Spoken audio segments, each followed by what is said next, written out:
Warning: the content in this podcast may help you get fit. Your discretion is advised. If you haven't been able to reach your fitness goal, it could be because you keep running into fitness scams, misconceptions, and gimmicks. Finally learn the way and get fit with the Real Results No Gimmicks podcast, hosted by body transformation experts FitnessWithFlex and FitnessWithFlexHERS. Welcome, guys, to the 25th episode of the Real Results No Gimmicks podcast. We're your hosts, FitnessWithFlex and FitnessWithFlexHERS, and we're body transformation experts. Many of you may know us from our clients' amazing transformations from all over the United States and all over the world. And in today's episode, I'm going to be interviewing FitnessWithFlex. We have gathered many questions throughout the years from our fans, from our supporters, from our clients about one another. And we figured that the best way to get this information out there is to collect the most common questions and to interview each other. So today's episode, I will be interviewing him, and on our next episode, he will be interviewing me. So let's get started. So our first question is, at what age did you realize that fitness was your calling, that fitness was your passion? Well, I started training about 16 years old or so, maybe 16 and a half. You know, it's something that I always wanted to do for myself. Just like anyone else, I would start, work out a month or two, then stop for like 4 months and then pick it up again. But when I really found out that it was my calling was probably when I was about 19 or so, when I trained my first client, and I just making him get the results that I was able to get for myself, it just made me feel like if I was achieving my goal all over again. So there I figured out that I actually like to help people reach their fitness goals, because at one point in time I felt like I didn't know what I was doing, and if I could shorten someone's path, I feel pretty happy that I'm able to do that for them. That's actually pretty impressive. It's not every day that your average 16-year-old starts, working out on their own. And what at 16 years old happened to you in your life that you decided that you had to take the initiative to start working out? Well, I just wasn't satisfied with how my physique looked. You know, I was in high school already. I was like a junior in high school, about to become a senior.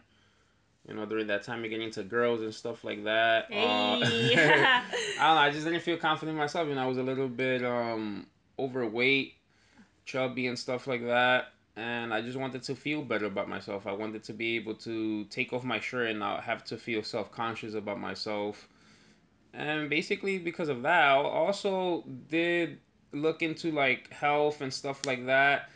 And one of my goals is to be as healthy as I can, try to live as long as I can with the best quality life as possible. I know that might sound a little bit weird, maybe for like a 15 or 16-year-old to be thinking that way, but that was also another big factor of mine. You know, there was a lot of people in my family that were sick, and I would see people that were older in their 70s, 80s, you know, with all this medication, looking crippled and stuff like that. I'm like, damn, does it really have to be that way when I'm gonna be that age? Am I really going to be like that? Like, that kind of sucks. So I also wanted to look on ways to be able to prevent that for myself, to be able to, because I would also see older people that looked, you know, fit, and they looked young for their age, and they were mobile and stuff like that. So that was those were older people that I looked up to, that I wanted to be like in the future when I was older. Wow, that's very impressive. I have to, congratulate you on that, because we all know at the age of 16 that the average kid can usually be very cruel, especially, if you're overweight or if you feel like your physique is not up to par. Kids will definitely let you know that that's what's happening. And surprisingly, he took the initiative. Instead of feeling down, feeling depressed, staying home, playing video games, he took the initiative to want to learn and want to become better, which is very impressive. I know you told me that at 19 you were able to help your first client, which is also pretty impressive. And before that, did you acquire the knowledge just by sitting in a corner reading books all day, or did you try some of these things on yourself? Like, how did you end up acquiring everything that you know today?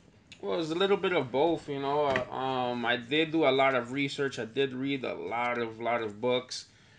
You know, there's not going to be one book that's going to give you all the answers because everyone has different theories, everyone has different concepts of what fitness is and what to do. Some people might tell you, you know, the only way to get fit is using dumbbells. Other people tell you the only way to get fit is by doing HIIT cardio, by doing kettlebells, doing CrossFit, whatever it is. So there's a lot of different methods out there, and you know, I'm always willing to learn, and I'm never the type to just be so rigid and be like, oh, you know what, only this works, you know? Maybe something might be working for me, and I might try something else out to see if that gave me an extra edge, if that helped me out, and if it didn't, you know, I'll revert back to what I was doing. So a lot of trial and errors, you know, I basically use myself as a guinea pig. There will be many times where I made a lot of progress, and maybe I'll switch something up now and then. All my progress went to hell, and I had to kind of restart over. But just through a lot of trial and error, I figured out what works best and what really doesn't work, and that's how I'm able to help out my clients now because I already pretty much Did done everything did yourself. everything, and I know what backtracked me and what didn't backtrack me. I know what backtracked other people have helped and hasn't backtracked them. So You through just time and experience, you know, you you've been gather this able to information. definitely put it all together. A lot of people have the misconception that all you have to do is read a book and you have things all figured out, but little do they know that they have to now put it to use and see if it's now going to work to that, you know, for their body, or if it even translates well onto their body. You know, everybody body is different, so their mechanics are also a little different. When you first started to embark on this new journey of health and fitness, did you feel that you had it all figured out? Did you feel that once you took initiative to become a healthy and fit person that it was just going to be a straight line towards success? No, of course not. You know, there's nothing that you're going to do that you're going to go in a straight path straight to success. There's it's just not going to be like that. There's always going to be up and downs, and there's going to be a lot of factors that is going to jump into in your way that you can't control. Even if you yourself wanted to do everything 100%, some type of obstacle or hurdle is going to jump in front of you that's going to delay you or prevent you from doing it at the speed that you wanted to do it. Like I said before with the other question, just a lot of trial and error. You know, some things worked for me, some certain things didn't work for me, and I just had to figure out, you know, what I wanted to keep and what I wanted to avoid. When you first started comparing yourself to right now, would you say that you were healthy? Would you say that when you first started, you were healthy compared to the way that you are right Oh now? nah, I would say I'm like the average kid. You know, I would eat McDonald's. I'll eat Chinese food. That's pizza. That's pretty much what my breakfast, lunch, and dinner consisted of. Um, Not really that active. You know, playing video games. You know, maybe like when I was like 15 or so, I started playing like basketball, outdoor basketball and stuff like that. But that was pretty much it. Here and there, play basketball, but mostly playing video games, just like the average kid. You know, back in the day, probably it's worse now because most kids now are like on iPads and stuff like that. They Mm-hmm. probably don't even go out to play as much basketball or outdoor games. But you know, pretty similar to the kids now. I didn't, you know, my parents didn't know much about nutrition or health, so just whatever they thought, which was really nothing. You know, they probably thought like Junk. salad was healthy and stuff like that. And that's about it. You know, everything else I had to pretty much figure it out by myself, and that doesn't mean that I have everything figured out now. You know, you're always learning things. I've been doing this over 16 years, and to this day, I'm still learning new things, trying new things out. So it's never ending. It's just like fitness. You're never going to stop doing fitness, and you can never stop learning because things are always going to change. Science is going to change. New things are going to pop up that you have to keep on, reading up on and getting more knowledge on. Definitely, we're gonna, you know, us as a human race, as the time goes on, we're gonna start to discover new things about not only where we live, but about ourselves and about our body. Um, what were some of the meals, or what were some of the things that you were eating at age, let's say 19, when you started to, you know, help other people that's different from what you're having now? Or what are some decisions that you made back then when it comes to nutrition that now you're like, holy shit, I don't even know how I was able to put on muscle at the age of 19 compared to the way that I put on muscle now? Well, around that age, you know, I had figured out and knew that you needed protein, but that's all I really focused on. I didn't really care too much about carbs. I didn't care too much about healthy fats, which is also really important along with the protein. But at that point, I was just focusing mostly on protein. So whatever it was that had protein, that's what I was eating. If it was a tuna straight out of the can, then it'll be tuna straight out of the can. If I had to eat 10 hard-boiled eggs, like a savage. 10 hard-boiled eggs. It didn't really matter. Just anything that had protein in it, that's what I was going for, pretty much. Awesome. All right, guys. So when we come back from this commercial break, we're going to continue asking Fitness with Flex how his journey started and some of the questions that our clients and our fans have for him. Stay tuned. Ever wonder why you can't seem to get fit? It's because you've never followed a program designed specifically for your body and fitness goal. The Fitness with Flex coaching program is like a GPS to get fit. Your results will be monitored, and updates will be made to your meal plan and workout so that you never plateau. Available in any state or country. Go to www.fitnesswithflex.com and learn the way now.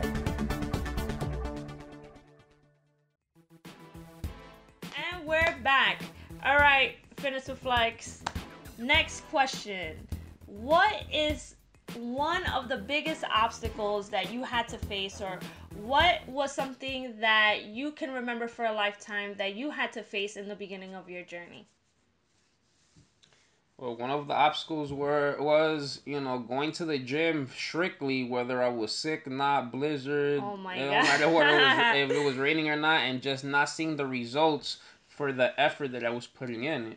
Most people would want to quit. If you're going to the gym, I was going to the gym for like over a year, and I would see people working out for like a couple of months, and they'll have a lot more progress than what I did. So that could be very discouraging, but that's why I always tell people you have to have that mentality where you don't give up. If you don't give up, you'll fail so much that you're going to eventually stumble upon success. You can only fail so many times until you figure it out.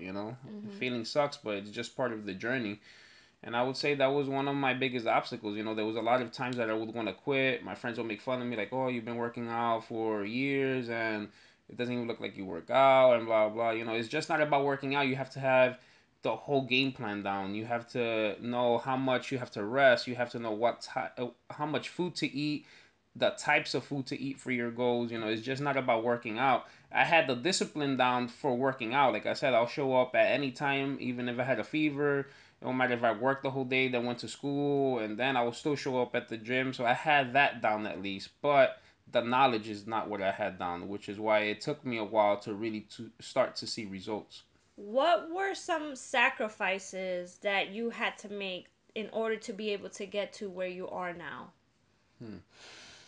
Well, if you want to be successful in anything, you have to be willing to sacrifice a lot of stuff that you would want to do now, but you're not going to be able to. You have to sacrifice it, and you have to keep in mind that later on is when you're going to enjoy stuff. Almost like a squirrel, they hibernate, let's say during the winter or whatever, but they have to gather all the food now so that they could enjoy it later on. So that's the type of mentality that you have to try to have. And there was a lot of sacrifices. A lot of times that my friends were going on vacation, or maybe they were going out clubbing or like a certain event, and I couldn't because I had a certain goal that I needed to meet. Maybe I couldn't go out drinking that day. Maybe I couldn't go on vacation because I wasn't ready. I still needed to lose like 10 pounds or something like that. Even relationships, it could get hard when you have a significant other that is not doing the same thing as you. And health is a big part of my life. It's almost, you telling me I can't go to the gym or something. It's like telling me not to brush your teeth or not to take a shower. Like, maybe, It's part of your you lifestyle know what I'm already. saying? It's part of your lifestyle. I'm not gonna walk around without brushing my teeth for 10 days or something like that, and I wouldn't stop going to the gym for 10 days if I really didn't have to. So things like that, you'll get into stuff with people like, oh, you think that the gym is more important than me, or Oh my God. or anything. And It's almost like telling Michael Phelps that he can't go swimming or he can't go training at the pool because, you have a date or something pending. Yeah, exactly. So, those are just certain things that you're gonna have to battle over, even with friends, wanting to hang out and stuff and just having to tell people no. You just have to learn how to tell people no if you really want to reach your goal. That's why they call you the No Man. Mr. No. That's awesome. So for our listeners, I just want you to explain to them what a sacrifice like, what does sacrificing something mean? Because a lot of people don't realize that sacrificing something means that you should be able to sacrifice something that you like doing. It's not just putting aside something that happens every day. It's something that you like to do and that you can no longer do, right? Because you have something else that is a priority. Well, you have to go down and see why are you doing what you're doing, and is it that important to you to sacrifice everything else that you want to do? You have to see how high up on the priority list are your goals. If your fitness goal is number one on your priority list, then that goes first. You're gonna have to sacrifice everything else. Hey, let's go out clubbing this day. Nope, I can't. I gotta go to the gym tomorrow. Even though you like to go clubbing, even though Even you though, wish, exactly, right? yeah, we're gonna go to, I don't know, this new restaurant that came out. Let's have this pizza. Let's have all this food. You know what? I can't. I'm trying to get ready for this certain event. I still got to lose 5 pounds, 10 pounds. I'm not going to be able to go. Does that mean I don't want to go out and eat that food or go out and have fun? It's not that, but it's just that my goal is number one on my priority list, so that's what I have to focus on. It's no different than someone that's going to school. Someone wants to become a doctor. It's the same thing. You think they're going to be going clubbing every single day or going out and having fun every single day? No, they're gonna have to hit the books. They're gonna have to study. They got tests to take. It's the same exact thing. It's the same way that you achieve any goal. You would have to do the same thing. It doesn't matter if you want to be a doctor, if you want to be a bodybuilder, if you want to be an entrepreneur, if you want to be a businessman. It doesn't matter what it is. You're still going to have to do what you have to do to get you to your goal, no matter what it is. Definitely. And would you say that these small sacrifices within its own is an obstacle?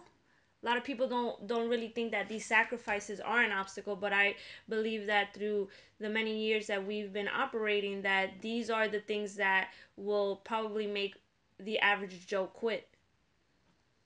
Of course, yeah. I mean, sacrifices are obstacles. Those are the biggest obstacles. When you want to do something now, but you can't do it because you have something else that's pending, that's a great obstacle. Your brain is always going to trick you into doing what you want to do to comfort yourself. So if I gotta go to the gym today, but it's raining cats and dogs, my that little voice in my head is probably going to tell me, you know what, just take today off. You went to the gym the whole week. It's raining like crazy. Just stay home. Oh damn, you woke up with a fever. You know what? Just stay home. I mean, now I would recommend if you have a fever, stay home. But back in the day, that wasn't my mentality. If I didn't go, I would feel like shit. So I had to go just to keep that discipline. But you guys know what I'm trying to say. Did you always have support from your family, from your friends when you started to embark on this journey? Not really, because you have to understand when you're doing something that someone else isn't doing, they're not going to be okay with that because some people they can't see your perspective. They're only seeing their perspective, and they're if you're doing something that they're not doing, they're not going to be able to relate. So for me to tell someone that goes clubbing every single week, like, oh no, I can't go out this weekend because of whatever it is, they're not really going to understand that. So it's the same thing with everybody. That's why sometimes people get into certain situations, or certain people get into certain problems with their friends or significant others or whatever because they can't really relate. You could tell me how bad it's going for you at work, like how hard it is for you at work, how you hate it. You know what I'm saying? That you're working 8 hours, 10 hours a day, but only you really know what you're going through every minute. I could kind of understand, like, okay, yeah, they had a rough day at work, but only you really know what you're going through. Only you're feeling it in the flesh, right? Yeah, only Every you're single day. only you're really feeling it. So I can't really opinionate on that if I'm not actually doing it. Now, if someone else was also going to the gym and doing the same sacrifices as me, we're going to be able to relate. They're going to be more understanding towards Your me maybe struggles. canceling on them on something, whatever it is, because they're probably doing the same thing. But if not, then you're always gonna run into some type of miscommunication. And being that you started at such a young age and there was times where you didn't always have that support, would you say that there was times where you did feel discouraged, where you just wanted to tell yourself, okay, you know what, maybe this isn't working out for me, or how did that work for you? I wouldn't say I ever got to the point where I was trying to talk myself out of it. There would be times where I would question myself, like, you know, maybe I want to live life like everyone else and stuff like that. But, you know, I would always revert back to what my goals are and what I wanted the end game to be. And I would always talk myself back out of it. Like, again, it all depends on why you're doing stuff and how strong your why is. If your why is strong enough, like, I wasn't doing this for anyone else. I wasn't working out or anything to impress anyone else. I was doing this solely for me. If you're doing fitness because you want to get ready for a certain event, or I don't know, you want to get revenge on your boyfriend or girlfriend, and all of a sudden you want to look better, once you reach that small goal, that's it. You're not going to want to continue because your goal was so small. You know, oh, I'm getting ready for my birthday, I'm getting ready for this vacation, that you'll go hard for those couple of weeks, but once the vacation is over and you come back, you don't really have another goal to keep on inspiring. My goal has always been to do this for life, so. So it's an ongoing thing It's for you. ongoing, yep. That's awesome. So all these years that you have been training yourself, that you have been acquiring this whole knowledge, that you've been able to help many, many people throughout the world, what is one common thing that you have noticed in the average person that is preventing them from reaching their fitness goals? Like I was saying previously, the reason why they're doing it. If they're doing, out of everyone that I've ever trained, only the people that are doing it for them are the ones that really achieve great goal, you know, a great physique, a great fitness goal. Everyone that was doing it for the short term, they disappear because they were never in it for the long run. They were just in it for that short term. They're not doing fitness for the right reasons. They're not doing fitness to become healthier, to make it a lifestyle like it's supposed to. They're just doing it for the short term. You know, I got to lose 10 pounds to go on vacation. So they'll eat healthy, whatever it is, for a couple months, and then it'll revert back. I mean, there's nothing wrong with that. That's fine if that's your goal, you know, and you want to live the life that you want to live. That's fine. But just for me personally, that's not my goal. My goal is to do this as a lifestyle. So that's why I choose to do it the way that I do it. And I'm stricter than the average person. But again, it also all depends on what you're doing it. And last but not least, how has this been able to change your life? I give thanks to everything that has happened in my life due to fitness. You know, we came up with episode 24, which is how fitness can bring you success. And it's true, fitness lays down the fundamentals of achieving any goal possible. And it's translatable into your everyday life. To get fit, you have to set goals. You have to be disciplined. You have to be determined. You have to have the desire to want to do it. You're going to have to do things for your fitness goal at certain times when you're not going to want to do it, where everyone's having fun, where all your friends and families are doing certain things, you're just not able to do it. That's going to translate again if you want to become a doctor, a lawyer, whatever it is in school. It's the same concept. You're just not going to be able to do everything that everyone else is doing because you're trying to achieve something else that they're not. So it's just very translatable. You know, it shows you, you know, I've been working for this long and I'm only getting this little result. That's the same thing that's going to happen to you in life. You could put in a lot of work in something, just get a little bit of result. You know, it's going to teach you not to quit. It's going to teach you that no matter what, if you keep on going, you're eventually going to figure it out. Look what I was telling you. I was working out for many years before I really figured out what I needed to do. And all of a sudden, I gained a lot of progress within 1 year versus 3 years that I was working out. You know, if I would have quit before that 1 year where I figured everything else out, you know, I probably wouldn't be in the situation where I am now. I would have never became fit. I would have never made fitness into my life or nothing like that. And it could be the same thing for someone else's goal. You know, when things get hard, you have to evaluate the reasons why you're doing this. And if it's not for the right reason, again, you're going to give up. You're not going to want to continue doing it. It's just not going to make sense to you. You have to be doing it for the right reasons. And with that said, our awesome interview has come to an end. Thank you so much, guys, for tuning in. Stay tuned for our next episode where Fitness with Flex will be interviewing me with all the questions that our clients, that our supporters, and our fans have for me as well. All right, guys, till next time. Thanks for listening to the Real Results No Gimmicks podcast. We really appreciate it. And if you like what you just heard, please feel free to share our episodes with your friends and visit our website, www.fitnesswithflex.com.